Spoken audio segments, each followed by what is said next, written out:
Olá, queridos, bom dia. Quero convidar você a abrir a sua Bíblia comigo no Salmo de número 84 para estudarmos juntos mais este salmo da palavra do Senhor. Esse é um salmo conhecido como Salmo de Romagem, que conta a história de um peregrino, e nesse caso, alguém que está quase chegando ao final do seu destino, da sua romagem, a sua ida até a cidade de Jerusalém, aonde esse peregrino buscaria a vontade, a presença do Senhor, estaria na presença do Senhor. Nós sabemos que o povo judeu fazia essas peregrinações em vários momentos do ano para estar ali no templo em adoração ao nosso Deus. E nesse caso não é diferente, o salmista aqui, um dos filhos de Corá, escreve para nós o Salmo de número 84, descrevendo essa caminhada de um peregrino, de um judeu, até ali o templo para adorar o Senhor, para estar em sua presença. Em Cristo Jesus, nós que fomos feitos esses crentes sacerdotes, ou seja, nós temos esse contato com o nosso Deus, nós podemos entrar diariamente na presença de Deus. E num sentido até mais amplo do que esses judeus poderiam se encontrar com Deus ali no templo. Para entendermos, então, esse salmo, eu dividi em 3 partes. É um salmo curtinho, são só 12 versículos, que eu dividi em 3 partes para a gente entender melhor. Mas antes da gente ler o salmo, vamos orar. Vamos colocar nas mãos do nosso Deus esse momento de estudo da sua palavra. Pai de amor, nós te agradecemos por mais uma manhã, por suas bênçãos que se renovam mais uma vez. Te louvamos, Senhor, por termos acesso à tua palavra e acesso à tua presença em Cristo Jesus. E te agradecemos, Senhor, porque podemos olhar para os salmos e retirar daqui, da tua palavra, princípios para a nossa vida hoje, para que a gente viva uma vida mais condizente com a sua vontade, dentro dos teus planos para nós, no dia de hoje, na nossa semana, no dia a dia. Te louvamos, Pai, por tudo isso, no precioso nome de Jesus. Amém. Então, como eu disse, dividi em 3 partes. A primeira delas é a que eu chamei de a saudade da casa de Deus. Os versículos, esse título aqui, são para a primeira divisão dos versículos 1 a 4. Vamos ler juntos. A palavra de Deus diz assim: Quão amáveis são os teus tabernáculos, ou seja, a habitação de Deus, é a palavra tabernáculo aí. Senhor dos exércitos. A minha alma suspira e desfalece, o que quer dizer que anseia, que tem saudades pelo Senhor, Minha alma suspira e desfalece dos teus átrios, Senhor. Mais uma vez, uma referência aí à presença do Senhor. O meu coração e a minha carne exultam pelo Deus vivo. Cantam de alegria ao Senhor. Verso 3. O pardal encontrou casa e a andorinha ninho para si, onde acolham os seus filhotes. Os teus altares, Eu encontrei os teus altares, Senhor dos exércitos, Rei meu e Deus meu. O salmista diz que encontrou ali a presença do Senhor, esse lugar de refúgio do salmista, que é um dos filhos de Corá, como eu disse, Depois, verso 4. Bem-aventurados os que habitam em tua casa, ou na casa do Senhor, louvam-te perpetuamente.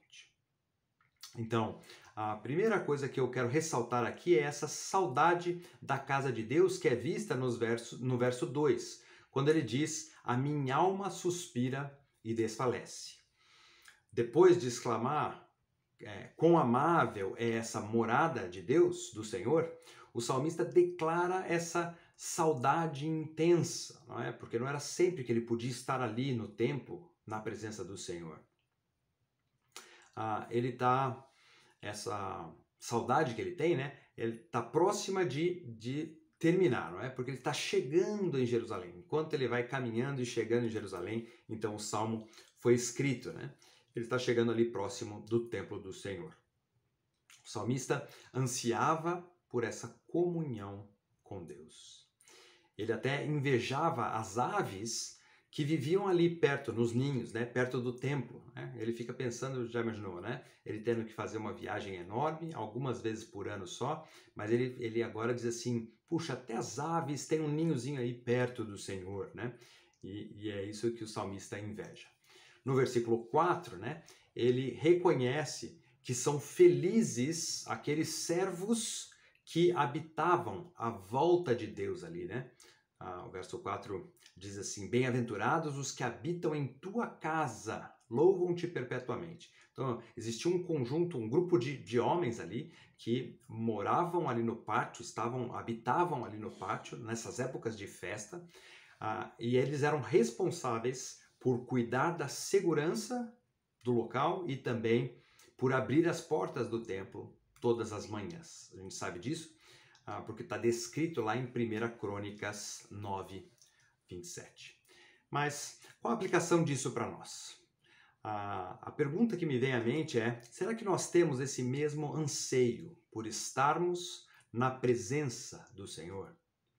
Será que nós poderíamos dizer como o salmista que nós temos saudade, né, ao longo do dia, daquele nosso momento devocional com Deus, né? Ao longo da semana, nós temos saudade de nos encontrar de novo com o povo de Deus, onde mais uma vez estamos na presença do Senhor. Esse é o desafio que o texto, o início desse salmo, traz para nós. Em segundo lugar, a segunda divisão que eu fiz do texto estão nos versos de 5 a 8 que falam da peregrinação até a casa do Senhor. Ele diz no verso 5, bem-aventurados o homem cuja força está em Deus, em cujo coração são encontrados os caminhos aplainados, ou seja, aqueles que não têm nenhum obstáculo no seu coração para chegarem até a presença de Deus. Verso 6, o qual, passando pelo vale árido, então, bem-aventurado é esse que passa pelo vale árido e faz dele um manancial. De bênçãos o cobre a primeira chuva. Vão indo de força em força, cada um deles aparece diante de Deus em Sião.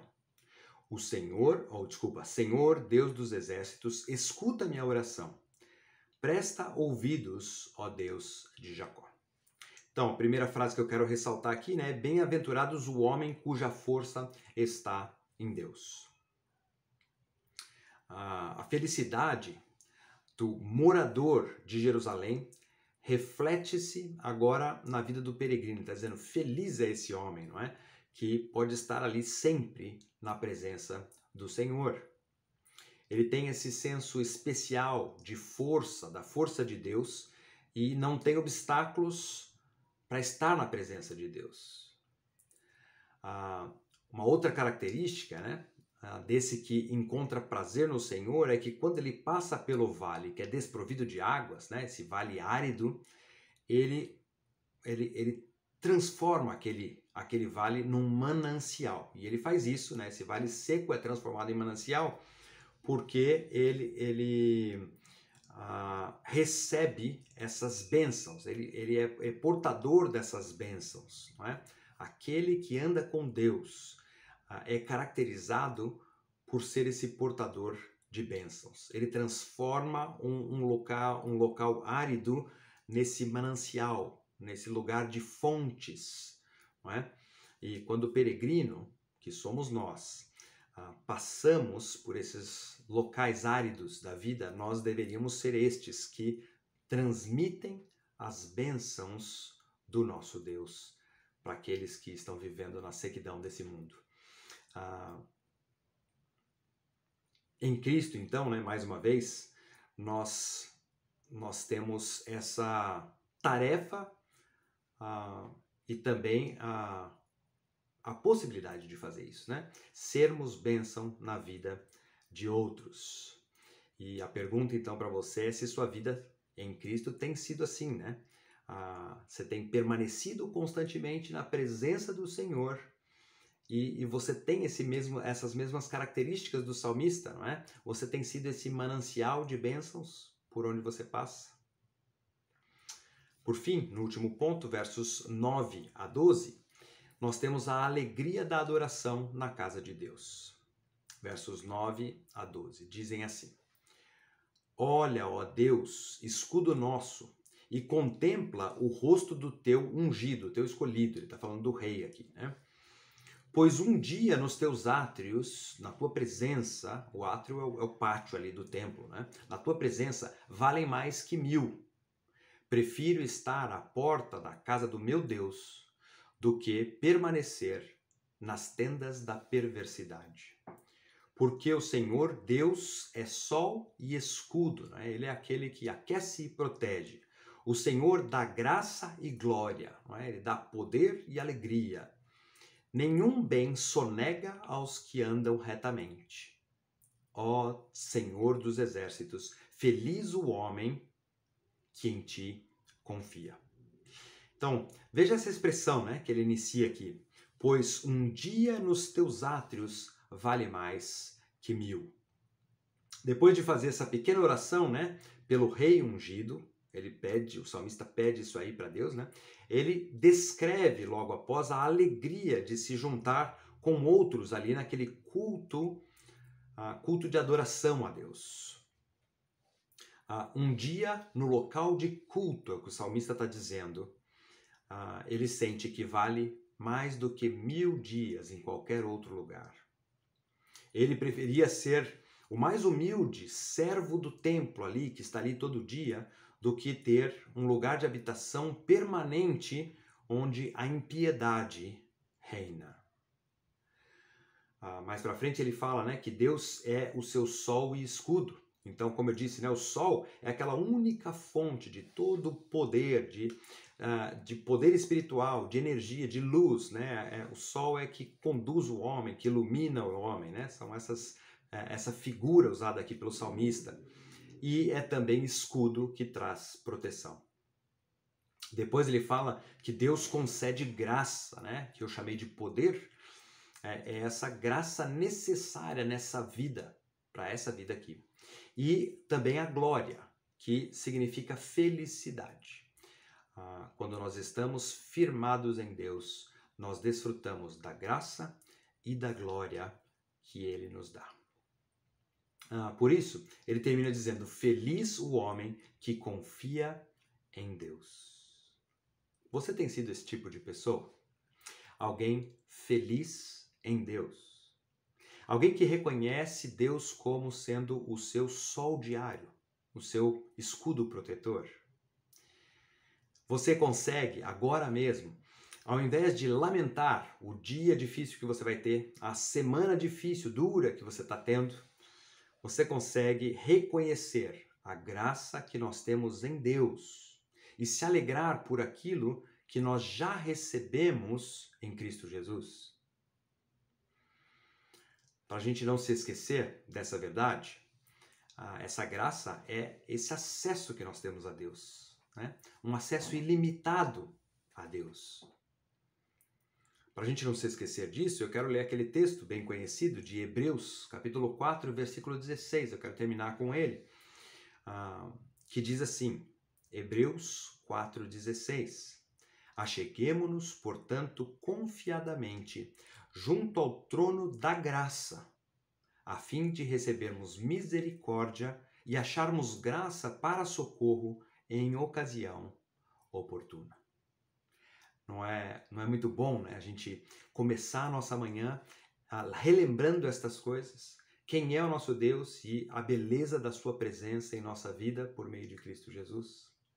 Então, o que nós aprendemos nesse salmo, né? Resumindo o que a gente viu aqui nesse salmo. Primeiro, né, nós temos aqui esse chamado para ansiarmos pela presença de Deus mais do que tudo nessa vida. Né? Deseje estar com Deus, nessa comunhão com Ele. Depois, em segundo lugar, seja um manancial de bênçãos aonde você for ao longo do seu dia, ao longo da sua semana.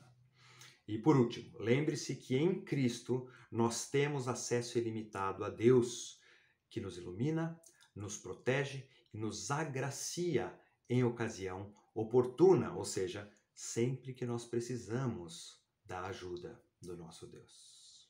Amém? Vamos orar mais uma vez. Pai de amor, nós te louvamos mais uma vez por essa tua palavra e te louvamos acima de tudo, porque em Cristo Jesus nós podemos desfrutar da tua presença agora mesmo. Podemos desfrutar da tua presença o dia todo, Senhor, a semana toda. E por isso, Senhor, nós te pedimos para que o nosso dia a dia seja marcado por essa consciência da tua presença em nossas vidas e marcado também por uma vida de testemunho das bênçãos que temos, porque nos relacionamos com um Deus vivo, um Deus que cuida de nós. Essa é a minha oração, no precioso nome de Jesus. Amém. Um bom dia para todos, queridos. Que Deus abençoe o seu dia, a sua semana e nos vemos no domingo. Um grande abraço. Até!